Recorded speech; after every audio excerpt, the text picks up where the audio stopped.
கோபம் நியாயமா? வேதம் என்ன சொல்லுகிறது? அன்புக்குரியவர்களே, நம்முடைய கர்த்தராகிய இயேசு கிறிஸ்து மத்தேயு 5:22 தன் சகோதரனை நியாயமில்லாமல் கோபித்துக் கொள்பவன் நியாயத்தீர்ப்புக்கு ஏதுவாயிருப்பான் என்று சொல்லியிருக்கிறார். அப்படி என்றால் இதில் ஒரு கேள்வி என்னவெனில், நியாயமான காரணம் என்றால் சகோதரனை கோபித்துக் கொள்ளலாமா? மேலும் கோபம் தேவனிடத்தில் இருப்பதை வேதத்திலிருந்து நம்மால் அறிய முடிகிறது. கர்த்தராகிய இயேசு கிறிஸ்து கூட கோபப்பட்ட காரியங்களை வேதம் நமக்கு சொல்கிறது. மார்க் 3:5, யோவான் 2:13-16 வரை. அப்போஸ்தலனாகிய பரிசுத்த பவுலடிகளார் மற்றும் பர்னபாவும் கூட அப்போஸ்தலனாகிய மார்க்குவின் நிமித்தம் அவர்களுக்குள் கடும் கோபம் உண்டாகி பிரிந்தார்கள் என்று அப்போஸ்தலர் 15:39 நாம் பார்க்க முடிகிறது. மேலும் மனுஷன் தேவனுடைய சாயலில் உருவாக்கப்பட்டவன், அவனுக்குள்ளும் கோபம் இருக்க வாய்ப்பு இருக்கிறது. ஆனால் மனுஷனுடைய கோபம் தேவனுடைய நீதியை நடப்பிக்க மாட்டாது என்று யாக்கோபு 1:20 சொல்கிறது.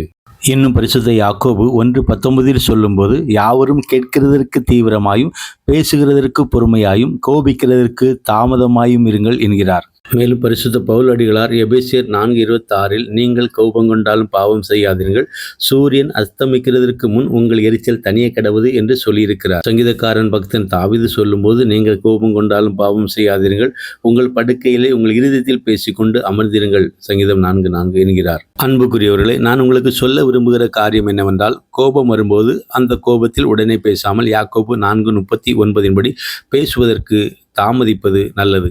ஏனென்றால் சொற்களின் மிகுதியினால் பாவம் இல்லாமற் போகாது என்று நீதிமொழிகள் 10:19 படி கோபத்தில் பேசினால் பாவம் இல்லாமற் போகாது. அந்த நேரங்களில் உங்கள் உதடுகளை காத்து கொண்டால் புத்திமான்களாயிருப்பீர்கள். மேலும் பக்தன் தாவீதைப் போல கோபம் கொண்டால் அந்த கோபங்களில் மற்றவர்களோடு பேசாமல் உங்கள் படுக்கையில் அமர்ந்திருந்து உங்கள் இருதயத்தில் பேசிக்கொள்ள பழகி கொள்வீர்களானால் அது மிகவும் சிறந்தது.